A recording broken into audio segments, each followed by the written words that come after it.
ನಮಸ್ತೆ ಸ್ನೇಹಿತರೆ. ಮಹಾಭಾರತ ಯುದ್ಧ ಮುಗಿದ ನಂತರ ಒಂದು ದಿನ ವಿಷ್ಣುವಿನ ಅವತಾರವಾದ ಶ್ರೀಕೃಷ್ಣನು ನದಿಯ ದಡದಲ್ಲಿರುವ ಮರದ ಕೆಳಗೆ ವಿಶ್ರಾಂತಿ ಪಡೆಯುತ್ತಿದ್ದನು. ಅಷ್ಟರಲ್ಲಿ ಜರ ಎಂಬ ಬೇಟೆಗಾರ ಬಂದನು. ಕೃಷ್ಣನ ಪಾದಗಳನ್ನು ಜಿಂಕೆಯ ಪಾದಗಳೆಂದು ತಪ್ಪಾಗಿ ಭಾವಿಸಿ ಅವುಗಳ ಮೇಲೆ ಬಾಣ ಬಿಟ್ಟನು. ಅವನು ಹತ್ತಿರ ಬಂದಾಗ ತನ್ನ ತಪ್ಪಿನ ಅರಿವಾಯಿತು ಮತ್ತು ತೀವ್ರವಾಗಿ ದುಃಖಿತನಾಗಿ ಕೃಷ್ಣನ ಕ್ಷಮೆಯನ್ನು ಬೇಡಿಕೊಂಡನು. ಶ್ರೀಕೃಷ್ಣನು ಮುಗುಳ್ನಗುತ್ತಾ ಹೇಳಿದನು, ಇದು ನಿನ್ನ ತಪ್ಪಲ್ಲ, ಇದು ನಿನ್ನ ಕರ್ಮಗಳ ಪರಿಣಾಮ. ನಿನ್ನ ಇಂದಿನ ಜನ್ಮದಲ್ಲಿ ನೀನು ಬಲಿರಾಜನಾಗಿದ್ದೆ ಮತ್ತು ನಾನು ವಿಷ್ಣುವಿನ ಅವತಾರವಾದ ರಾಮನಾಗಿದ್ದೆ. ಆ ಸಮಯದಲ್ಲಿ ನಾನು ನಿನ್ನನ್ನು ಕೊಂದೆ. ಈ ಜನ್ಮದಲ್ಲಿ ಭೂಮಿಯ ಮೇಲಿನ ನನ್ನ ಆಟವನ್ನು ಕೊನೆಗೊಳಿಸಲು ಮಾಧ್ಯಮವಾಗುವ ಮೂಲಕ ನೀನು ನಿನ್ನ ಕರ್ತವ್ಯವನ್ನು ಪೂರೈಸಿದ್ದೀಯ.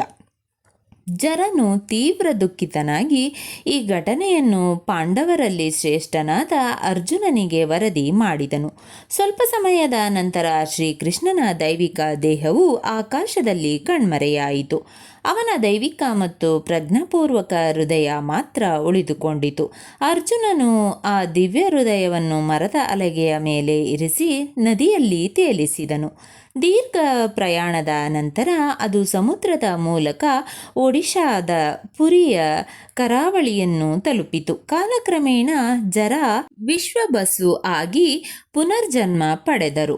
ಅವರು ಸಮುದ್ರ ತೀರದಲ್ಲಿ ಒಂದು ದೈವಿಕ ನೀಲಿಕಲ್ಲನ್ನು ಕಂಡುಕೊಂಡರು. ಅದು ವಾಸ್ತವವಾಗಿ ಶ್ರೀಕೃಷ್ಣನ ದೈವಿಕ ಹೃದಯದ ಸಾಕಾರವಾಗಿತ್ತು. ಅವರು ಅದರ ದೈವತ್ವವನ್ನು ಗುರುತಿಸಿದರು ಮತ್ತು ನೀಲಮಾಧವ ಎಂದು ಗುಹೆಯಲ್ಲಿ ಅದನ್ನು ಭಕ್ತಿಯಿಂದ ಪೂಜಿಸಲು ಪ್ರಾರಂಭಿಸಿದರು.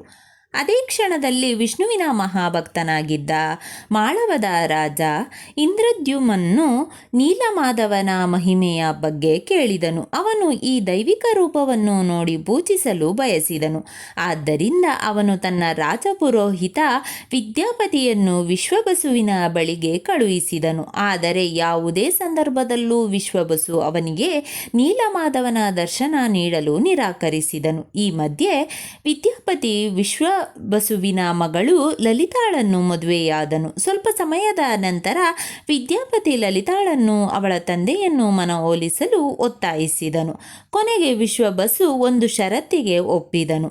ಅವನು ಹೇಳಿದ, ನಾನು ನಿನಗೆ ನೀಲಮಾಧವನನ್ನು ಖಂಡಿತವಾಗಿ ತೋರಿಸುತ್ತೇನೆ, ಆದರೆ ನಿನ್ನ ಕಣ್ಣುಗಳು ದಾರಿಯುದ್ದಕ್ಕೂ ಬಟ್ಟೆ ಕಟ್ಟಿಕೊಂಡೇ ಇರುತ್ತೇವೆ. ಗುಹೆಯನ್ನು ತಲುಪಿದ ನಂತರವೇ ನೀನು ಕಣ್ಣು ತೆರೆಯಲು ಸಾಧ್ಯವಾಗುತ್ತದೆ.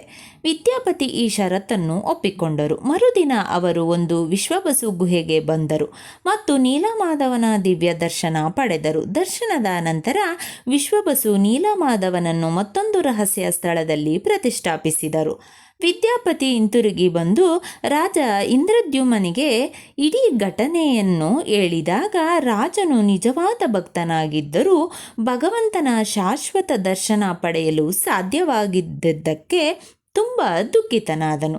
ಅದೇ ರಾತ್ರಿ ವಿಷ್ಣು ಅವನಿಗೆ ಕನಸಿನಲ್ಲಿ ಕಾಣಿಸಿಕೊಂಡನು. ಪುರಿ ಸಮುದ್ರದಲ್ಲಿ ಬೇವಿನ ಮರದ ದಿಮ್ಮಿ ತೇಲುತ್ತದೆ. ಆ ಪವಿತ್ರ ದಿಮ್ಮಿಯಿಂದ ನನ್ನ ವಿಗ್ರಹವನ್ನು ಮಾಡಿ ಭವ್ಯವಾದ ದೇವಾಲಯದಲ್ಲಿ ಪ್ರತಿಷ್ಠಾಪಿಸಿ, ನಂತರ ಆ ವಿಗ್ರಹಗಳ ಕೆಳಗೆ ನೀಲಮಾಧವನ ದಿವ್ಯ ರೂಪವನ್ನು ಪ್ರತಿಷ್ಠಾಪಿಸಿ ಎಂದು ವಿಷ್ಣು ಹೇಳಿದನು.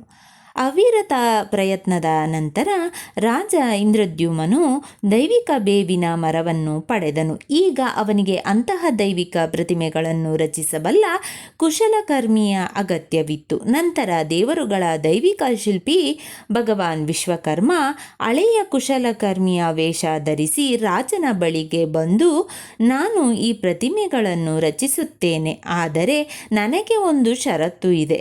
ನನ್ನ ಕೆಲಸ ಪೂರ್ಣಗೊಳ್ಳುವವರೆಗೆ ಯಾರೂ ಈ ಕೋಣೆಯ ಬಾಗಿಲು ತೆರೆಯಬಾರದು ಅಥವಾ ನನಗೆ ಅಡ್ಡಿಪಡಿಸಬಾರದು ಎಂದು ಹೇಳಿದನು.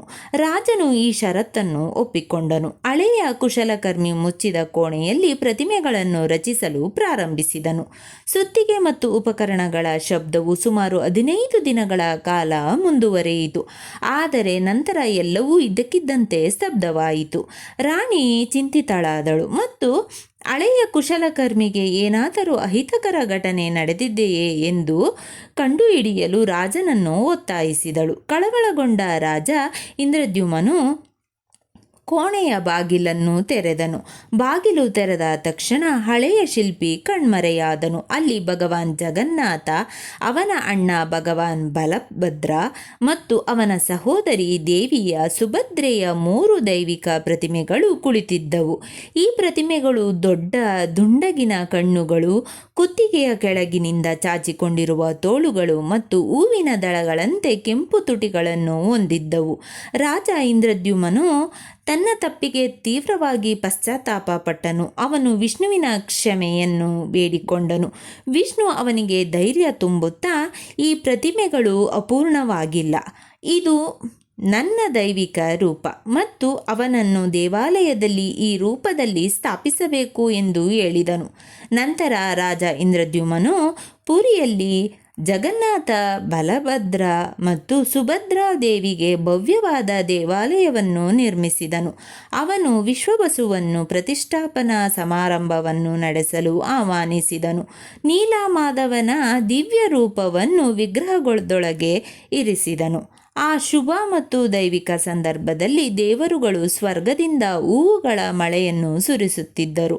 ಋಷಿಗಳು ಮತ್ತು ಸಂತರು ಭಗವಂತನನ್ನು ಸ್ತುತಿಸಿದರು ಮತ್ತು ಇಡೀ ರಾಜ್ಯವು ಸಂತೋಷ ಮತ್ತು ಭಕ್ತಿಯಲ್ಲಿ ಮುಳುಗಿತ್ತು. ಅಂದಿನಿಂದ ಭಗವಾನ್ ಜಗನ್ನಾಥ, ಭಗವಾನ್ ಬಲಭದ್ರ ಮತ್ತು ದೇವಿಯ ಸುಭದ್ರೆಯ ಈ ದೈವಿಕ ರೂಪಗಳನ್ನು ಪುರಿಧಾಮದಲ್ಲಿ ಸರಿಯಾಗಿ ಪೂಜಿಸಲಾಗುತ್ತಿದೆ ಮತ್ತು ಈ ಸ್ಥಳವನ್ನು ಸನಾತನ ಧರ್ಮದ 4 ಪ್ರಮುಖ ಯಾತ್ರಾ ಸ್ಥಳಗಳಲ್ಲಿ ಒಂದೆಂದು ಪರಿಗಣಿಸಲಾಗಿದೆ.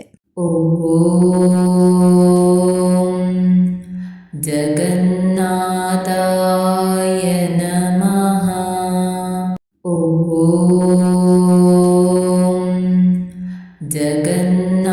ಜಗನ್ನಾಥಾಯ ನಮಃ.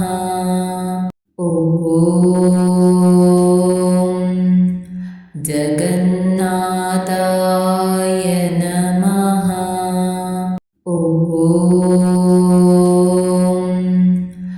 ಜಗನ್ನಾಥಾಯ ನಮಃ.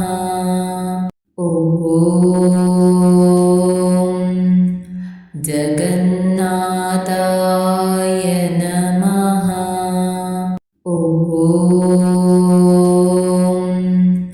ಜಗನ್ನಾಥಾಯ ನಮಃ.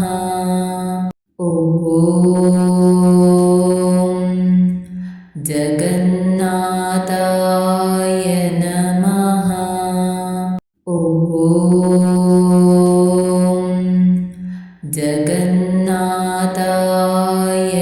ನಮಃ.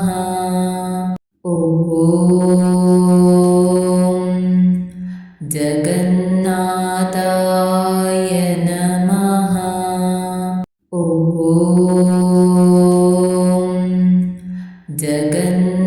ಜಗನ್ನಾಥಾಯ ನಮಃ. ಜಗನ್ನಾಥಾಯ ನಮಃ.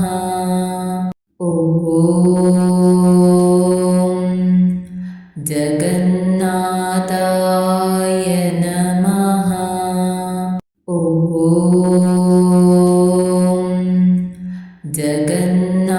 ಜಗನ್ನಾಥಾಯ ನಮಃ.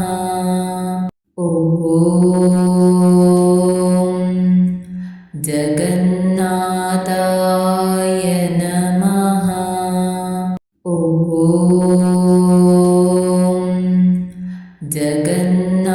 ಜಗನ್ನಾಥಾಯ ನಮಃ.